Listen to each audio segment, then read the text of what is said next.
Thank you so much, everyone, for taking the time out of your schedules to attend this session. My name is Jack. I'm a librarian here with the Sunnyvale Public Library. I'm very pleased to welcome you to this program to discuss all things Anthropocene and what it may indicate about the nature of our humanity. To present this evening, we have a very special guest. He is a professor in the chair of philosophy at Seattle University with several areas of specialization, including environmental philosophy. Dr. Jason M. Wirth is here with us tonight. Hi, Jason. Thank you so much for lending your expertise to this program. Hi, Jack. Hi, everybody. Thanks for having me in your Zoom house, and I'm very happy to be your guest. I'm originally from Northern California also, so it's a nice thing to shout out and to hold up my California roots. And I really believe in libraries too. I just want to say that right now. We're doing crazy things to knowledge in this country, and I think we're all feeling the sadness, and libraries have never been so important. So I believe in libraries. I live in Seattle. Seattle is a really big library city. One of the first important buildings ever built in Seattle was the library. It was the largest civic project for a building also in the city's history when they built the new library. So go libraries also. So they bring us together. They democratize knowledge. They sow the roots of community. So happy we're all here. So happy I can share this time with you. Um, I prepared a PowerPoint so everyone can follow along a little more easily. I know we have just till 8 o'clock, so I want to really stick by the time. Um, but I also want to make sure that I don't talk so much that we don't have time to have a discussion and for me to hear your comments and your own insights and your own contributions. So let me just go to share. Okay, everyone can see this? Yes. All righty.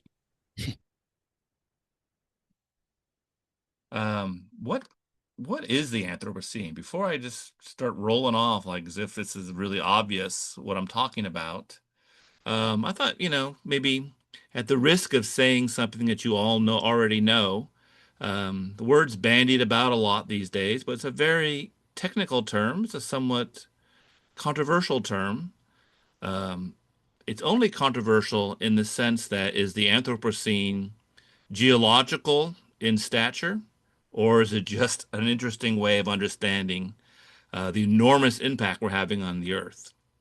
But the term comes from the 21st century, the very beginning of it, from two geologists, Paul Crutzen and Eugene Sturmer, and looking at all the data and all the studies they wrote at the beginning of our millennium. Considering these and many other major and still growing impacts of human activities on Earth and atmosphere, and at all, including global scales, so at every scale, big to little, humans are in everything, they're affecting everything.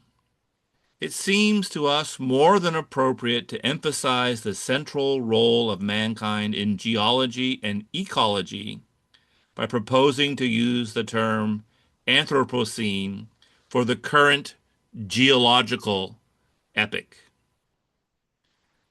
Now, the epoch that we were in, or maybe we're still in, depending on which geologist you speak to, it's very much debated still.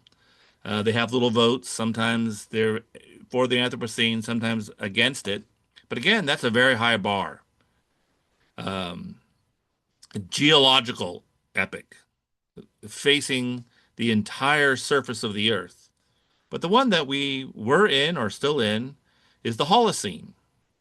And the Holocene and the Anthropocene, these are words that come from the Greek. I'm sure most of you know that already. The Holocene is made from holos, whole, the wholly new, and kainos, new. So the completely new age. And the completely new age of the Holocene is what the geologists call a chronostratigraphic unit, which means with the great retreat of the glaciers and the rise of humans, so the Greek word for human is anthropos, hence Anthropocene, the age of the humans.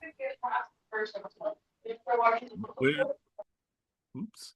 Uh, our presence on the earth, if this theory is right, is so dominating that it replaces the earth that came into being when the glaciers retreated. Human beings are shaping the earth um, to the extent to which we're in a brand new earth. So if the Holocene was the wholly new, the Anthropocene is the new new.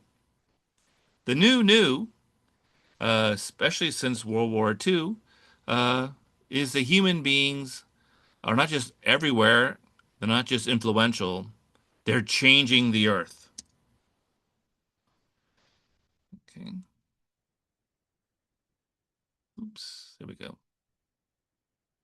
So what is this new anthropos? What do I mean by anthropos? So that's again the Greek word for human.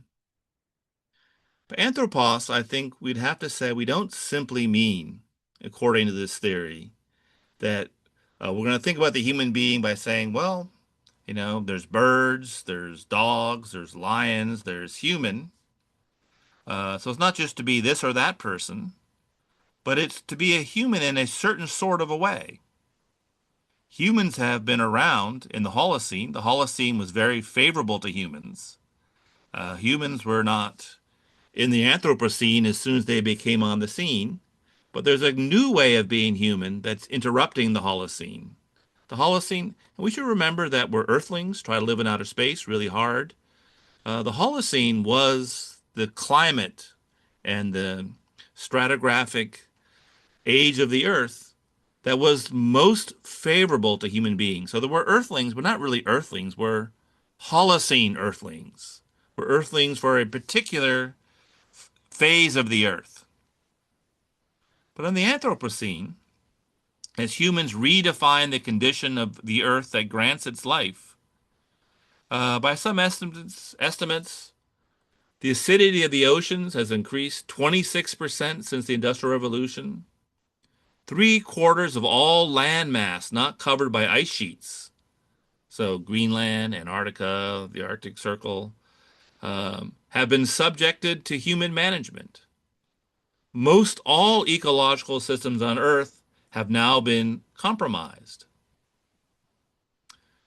There has been a recent UN intergovernmental report, this is the last 3 or 4 years ago, on the pending extinction of up to 1 million species of plants, insects, fish, and animals with whom we share the Holocene. This is not just disheartening, it's showing the anthropos something new about itself. So this new age is allowing humans to understand themselves in a new way. So I'm going to just visit just very quickly to um, a very famous debate in philosophy in the 20th century about the human. Because I want to think, who is this anthropos in the Anthropocene?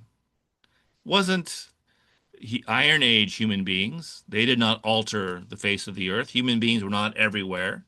No, the landmass was not compromised, and there was not terra reformation by humans everywhere you looked. Um, but this new sense of being a human being. So I'm going to look just very, very briefly at a famous debate in philosophy.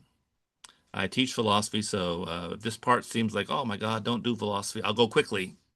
And I won't go into a very complicated debate in great detail, just a little bit of it. But there was a very famous French philosopher in the 20th century. His name is Jean-Paul Sartre. You may have heard of him, a so-called existentialist. And he argued that there is essentially no such thing as a human being. We exist and we make meaning for ourselves. So whatever a human being is, it's what we make human beings. And he did say we're not doing this in a vacuum. We have material conditions. Those were for Sartre economic conditions. He was also a Marxist. And so um, if we destroy all of our governmental agencies, burn all the libraries down, destroy all our schools, exile all our teachers, the material conditions for our intelligence will go down. We'll become increasingly stupid and uneducated and ignorant. So these material conditions are very good, but there's nothing that really makes a human being a human being. We're just what we make ourselves within our material conditions. Now, another very famous German philosopher intervened in this debate. His name was Martin Heidegger, maybe the most famous German philosopher of the 20th century. And he wrote a very famous response to Sartre's position called A Letter on Humanism. And he did not want to say that Sartre was completely wrong. There's no one unchangeable, essential thing that makes human beings human beings. We're open to our historical evolution, he argued. But he traced this term human back to its origin. So humanitas, humanus, this is Latin. So anthropos for the Greeks becomes humanus for the Romans, for Latin. Um, and originally, human meant those who elevated themselves from the base, from the vulgar, from the common, up to the noble. So you wanted to be a proper human, a noble human, rather than a barbaric human, or God forbid, an inhuman person. So the idea was you elevate yourself from the common and make yourself noble.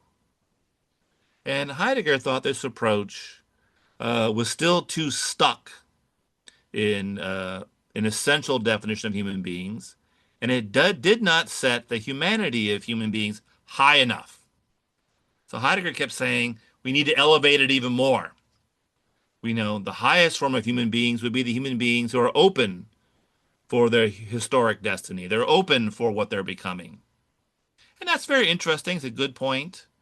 Um, but it does really, really force us to have to go back and rethink what it is because we go higher and higher all the time. But what was the origin of the word human? So the etymology of it for it. So the Romans thought you wanted to start from the common and become higher and higher and higher. So you study the humanities. Those are the things that make human beings not base or vulgar, but noble and rare and special and extraordinary. So you're getting above, above, above. But the word humus, and I'm going to quote somebody now who's from my bioregion because I want to go more a little more ecologically. When Sartre says where our material conditions, he never thinks of bioregions. He never thinks of plants and soil. He thinks of economics. He thinks of the material conditions that our economic life makes possible. And Heidegger's going above, above, above, above, above to some very rarefied position in thinking. But here's somebody from my bioregion. His name was Tom Jay. He was a local sculptor and poet and essayist, and really just a person of ecological conscience. He wrote this: We are all earthborn, literally and figuratively. And the word human confirms this assertion. Our words human, humble, homage, all derive from the Latin humus. Not hummus like when you eat, not the food, but humus, like posthumous, after you've been buried, after you're dead. Humus, earth, soil, ground. Very basal idea. A human is earthborn. We're deeply basal. We're deeply vulgar. We're deeply common. We're at the ground. Shares the quality of humus. It is well to remember that to our ancestors, humus was local and that humanity was born, arose from a specific locale and place. The people over the hill might not be quite human in the sense of your local humus. They're not inhuman. They're not barbarians. They're not bad. They're just from some other place. Our language knows we are earthborn even if we think we are heaven sent. So I want to think, wow, what is it to be really earthborn? So we have the tradition of being human, you know, increasing self-importance, increasing elevation, getting higher and higher and higher and higher. I want to look to another poet in my bioregion, Robert Bringhurst, and I'm going to look at part of a long poem that he wrote in which he tries to rethink what is the humus by which we're human? What is the ground? What is the earth which makes us human? You elevate above it, you lose contact with it. Losing contact with it, um, you have an adversarial relationship to the earth. You begin to take it over and make it be what you want it to be from on high. And so here's Robert Bringhurst trying to get us to think differently about things. So it's from a poem from this year, Hand in Glove. Now I'll just start in the middle of the poem. But did you know some horses think and like to think, just like some humans? What they think may never leave their heads. At least they never write it down. But you can see them feel their minds work as surely as they feel their forelegs move. Truth is, the world is filled with beauty and intelligence you'll never see. And that's the way it should be. That's what makes it what it is.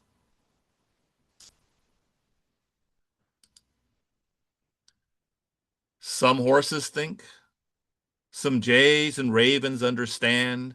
The mouth can be a hand, the beak a shovel or a hammer or a glove. They grasp how well it fits the mind.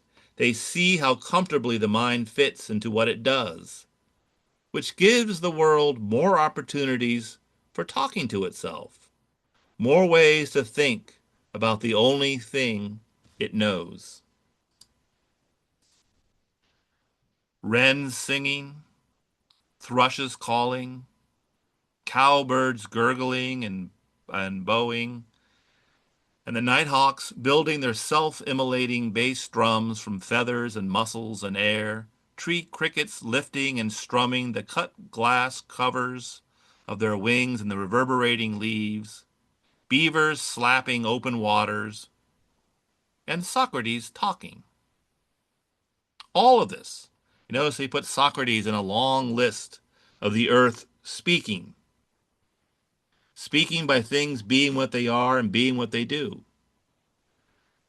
And he concludes, proof that, stupid though we are, intelligence is out there. Not intelligence is a sole property in the mind of human beings. Intelligence is out there, in here, listening and looking, fishing, hunting, digging, wondering, and saying what it can.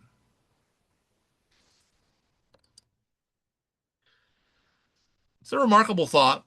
It's a thought that's really transforming how we think philosophically about the world, how we think ecologically about the world.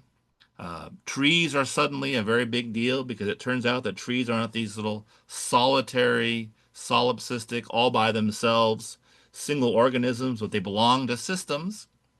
And a tree doesn't think like a human being thinks. It's not doing algebra or writing a paper for one of my classes. There's no intelligence in a single tree, but the intelligence is how groups of trees solve the problems of being in that part of the forest, how they adapt, how they get along. Intelligence is found at the base and what all the trees have in common. So I'm going to look at this book, another book that came out this year by Mark Taylor, After the Human, A Philosophy for the Future. And just two passages from it. I think they're very interesting on this issue of trying to rethink humanity. So the Anthropocene, higher, higher, higher, higher. Oh my God, here we are, above the earth, controlling the earth, and the earth is not cooperating, and we become the defining agent of the earth, but not in a good way. It'll destroy everything, including ourselves. Or rethinking the original meaning of humanity. What is it to be grounded? What is it to be from here? What is it to be, um, you know, part of the Terra? So two quotes from him. Oops. Oops. I'm gonna go back.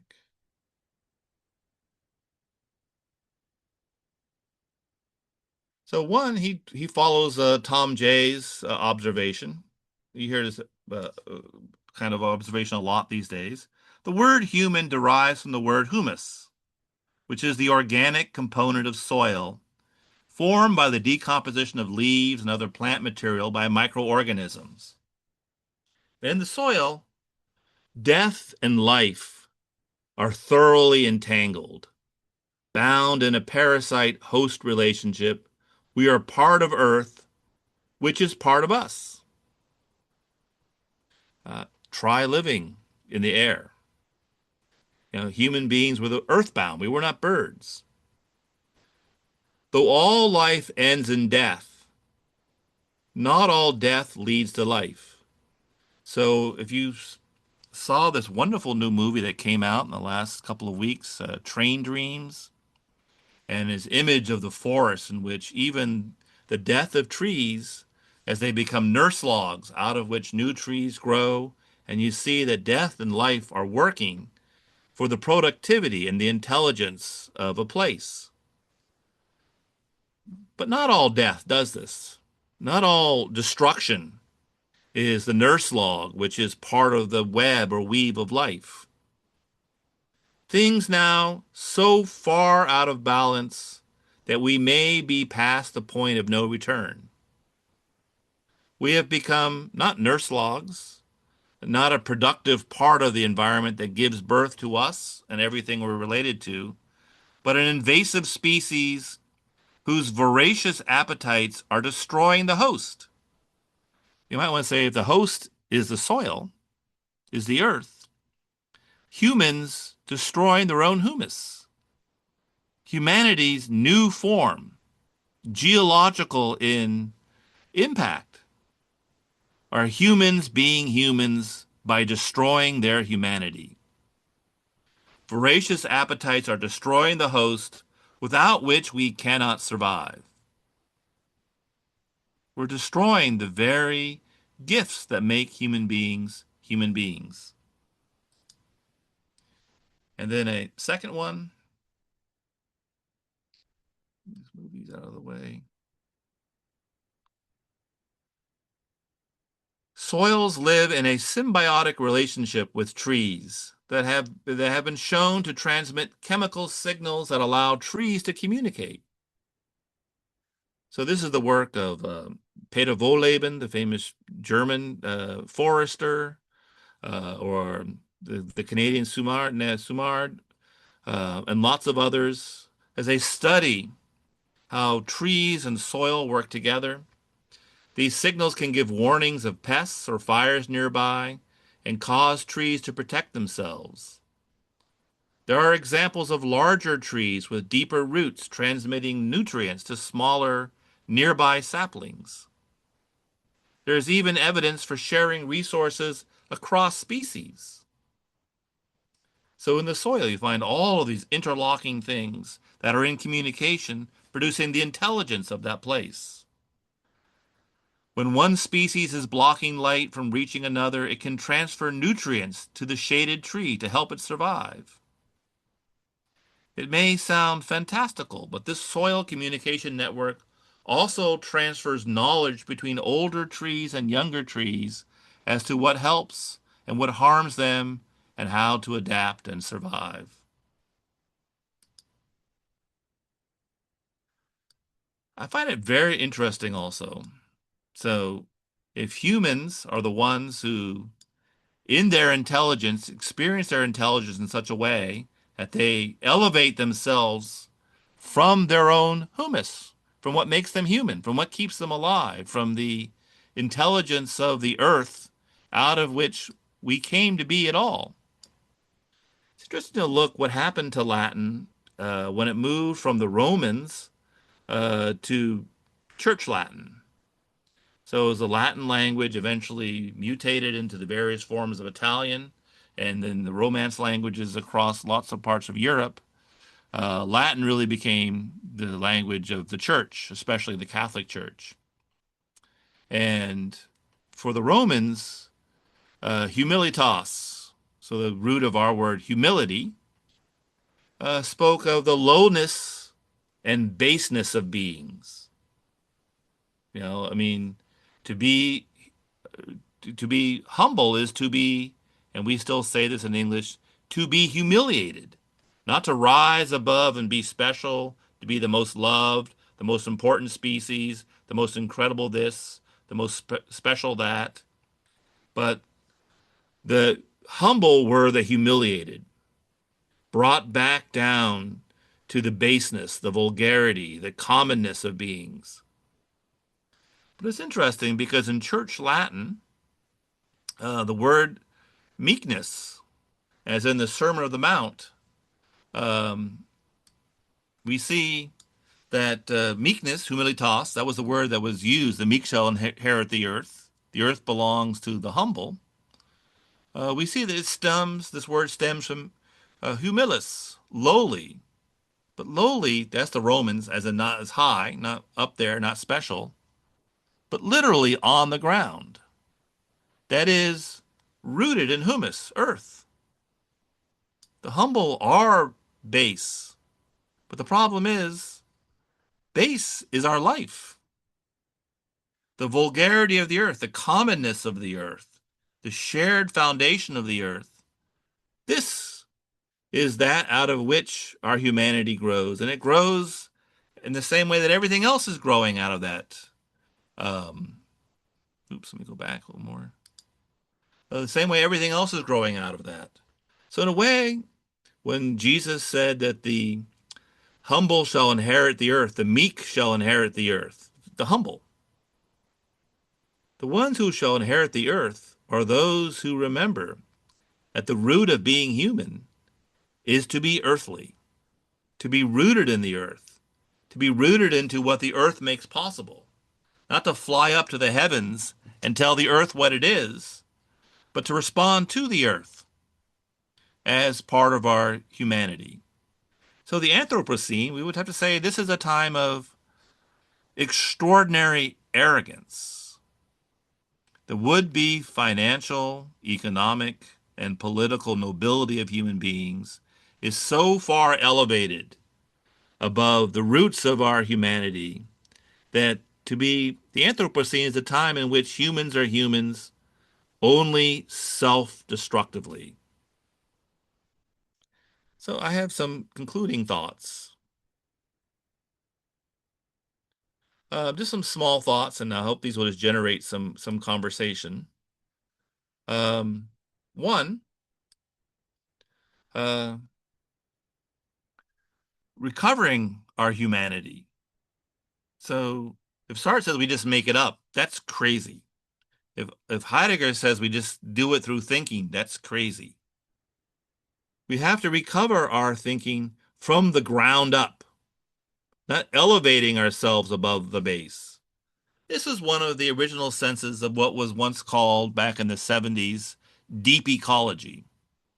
And it's a complicated debate. There's good versions of it and bad versions of it. I think the best version of it was this.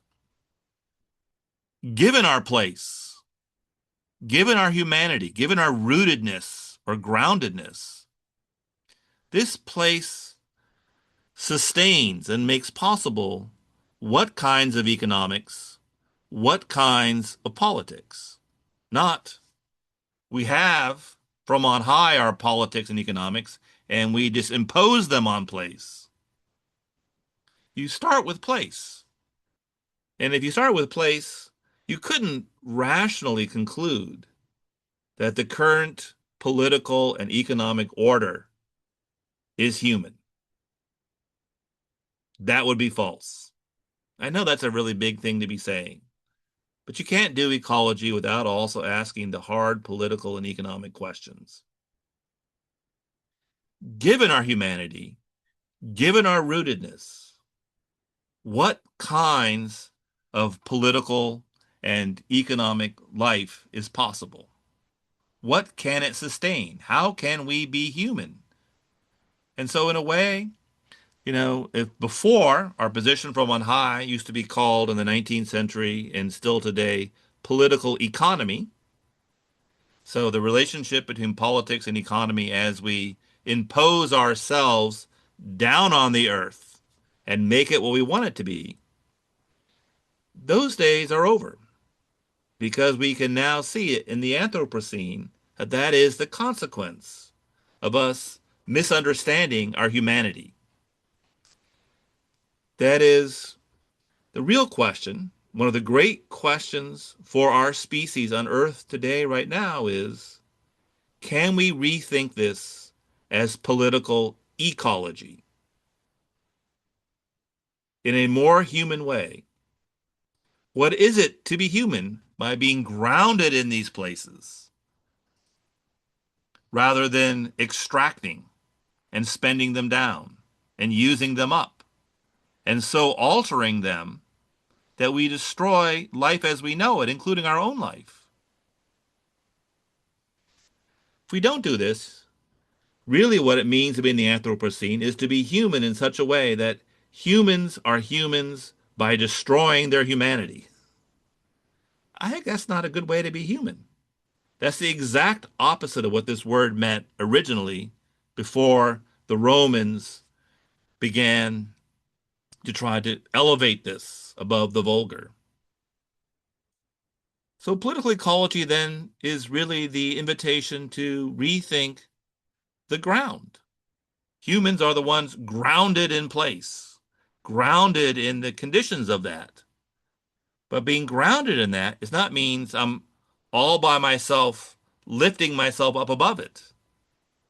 I'm in that place, sharing that place, more like the way that trees share that place, not individually, communally, interdependently. That the ground is supporting all these things, not individually, one plus one plus one, but together in intelligent systems that if you understand how the system works, we see who we are. So thinking more like a bioregion, not thinking above a bioregion or against a bioregion or manipulating a bioregion, thinking like our place thinks. I also teach Buddhist philosophy, and this was a really deep Buddhist lesson also, way from the beginning, what the Buddhists call emptiness. But emptiness does not mean nothing there. It was not Sartre's position. Emptiness means something can't be itself all by itself. Can you give me an example? I'll give you two examples. One, we can really ask ourselves, is there such a thing as, oh, I don't know, a lion? And the answer ecologically would be only as an abstraction, but not really. Because a lion can't be a lion only by being a lion. A lion needs air. A lion needs habitat. A lion needs food. A lion needs a range in which it can grow. It needs its humus. It needs its causes and conditions. Or the second would be is, can humans be humans just by being humans? Well, if you're a human and not air, I'll say, okay, you be a human. The air can be air, and we'll see how that goes. If air is air and humans are humans and they're simply different, there's no humans without clean air, without good drinking water, without soil that's not being depleted, without basing an entire global economy on fossil fuels and using them not only to profoundly damage the global ecology, but also to spend them down. So there'll be none for the future.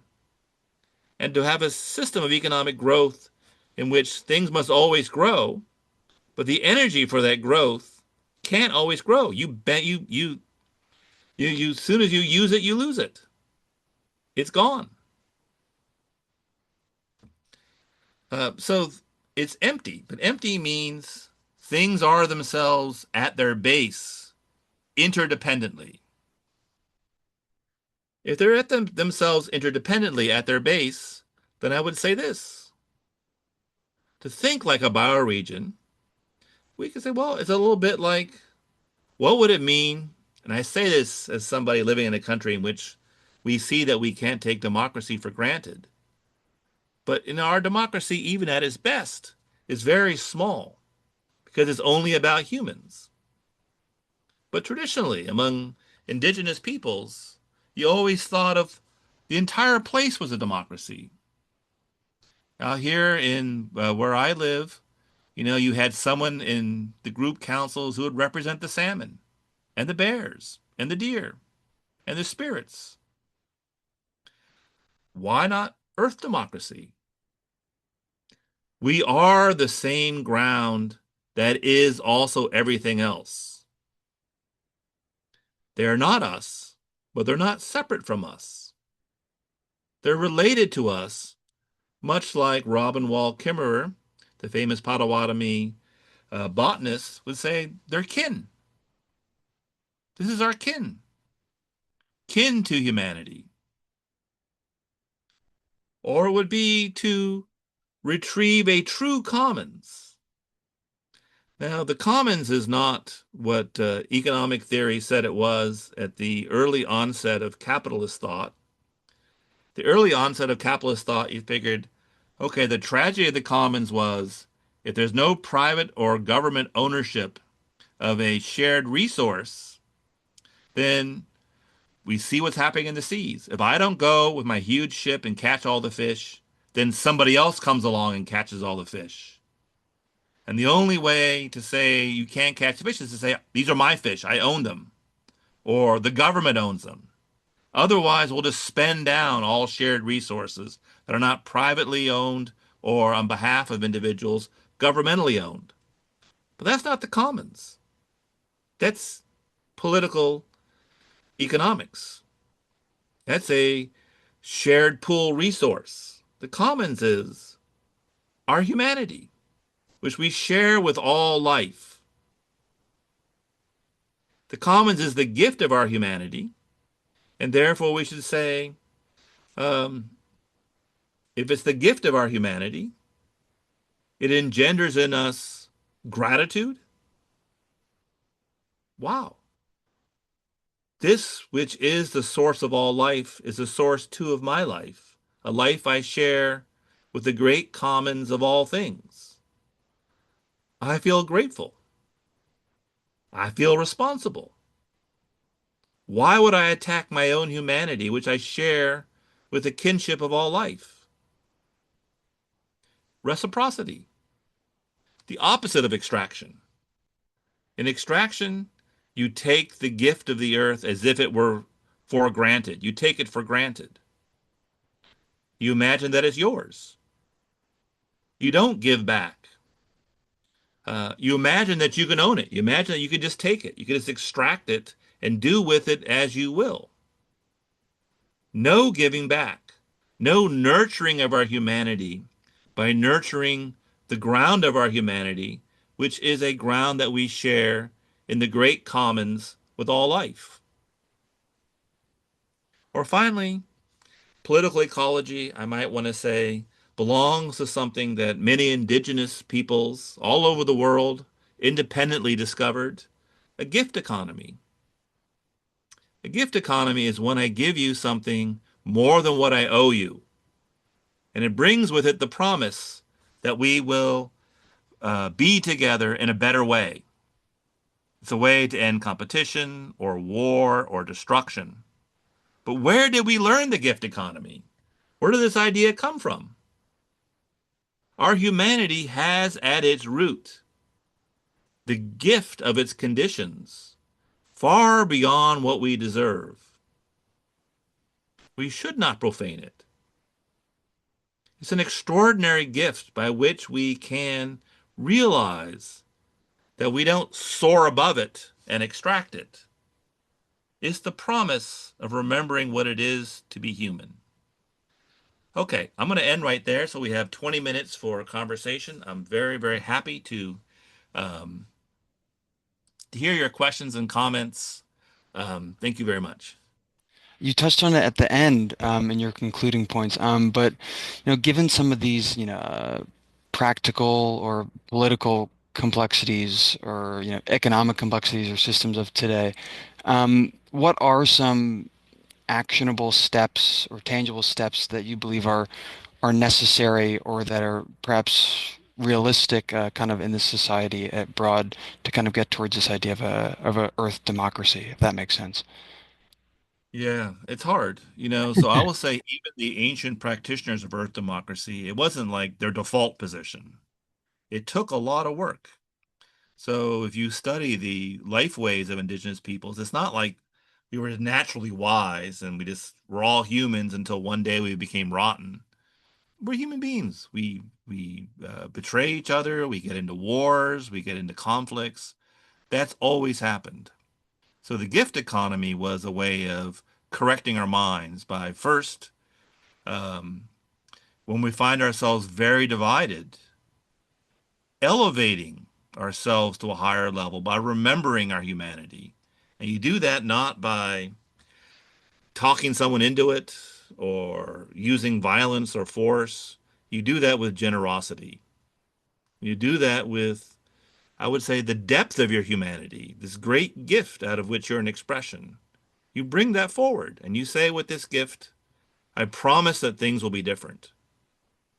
So we look at our own country right now, and I would say one of the things that's very convenient for the extraordinary extraction of resources, so the immense self-destructiveness of who we are right now, is that people spend a lot of money misinforming people and getting people at each other's throats. And that's an ecological problem. We're at each other's throats. We're not going to be able to find a way forward because if the question is, what can I do?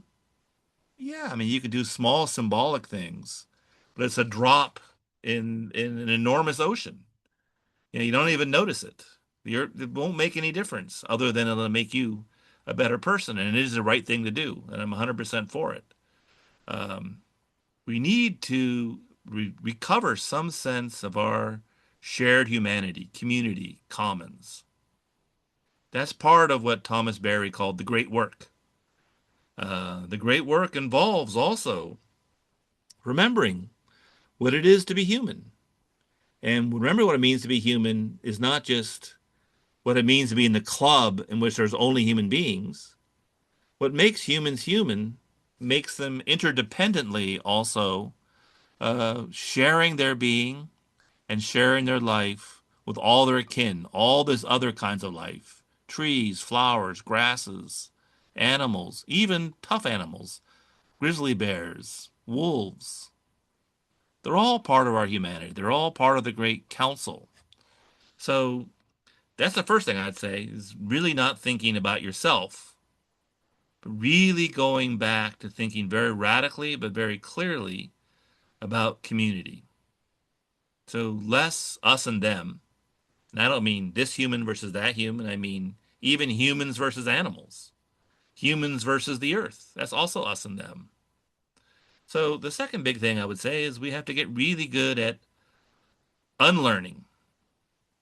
And I'd say as an educator, I've been teaching at the university now for over 30 years. It's not just giving people, they're not blank slates in which you just give people information. Our heads are full of garbage. We live in a culture that not only pollutes the air and the water and the soil and other life forms, it pollutes our minds. We have polluted minds.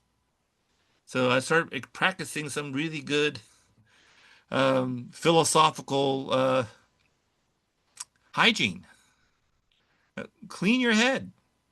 Root out the hatefulness, root out all the ways in which when you look in your head, it's full of all kinds of thoughts, none of which you came up with, none of which are serving you or the earth you live on, all of which are making you complicitous with a form of humanity that is against being human, that's self-destructive.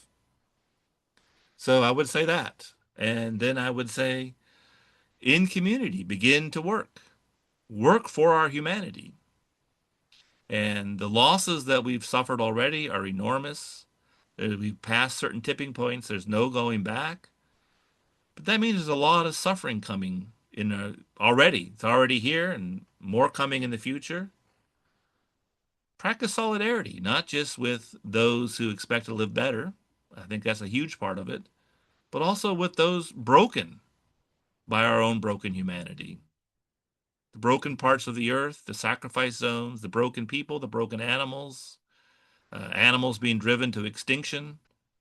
You think, for example, when the land in this part of the world, so Turtle Island was becoming the United States and Canada and Mexico.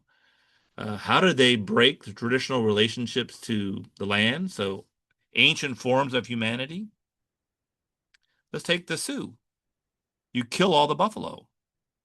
The buffalo were their place. There were no Sioux without buffalo. You don't have to kill the Sioux. You just kill the buffalo.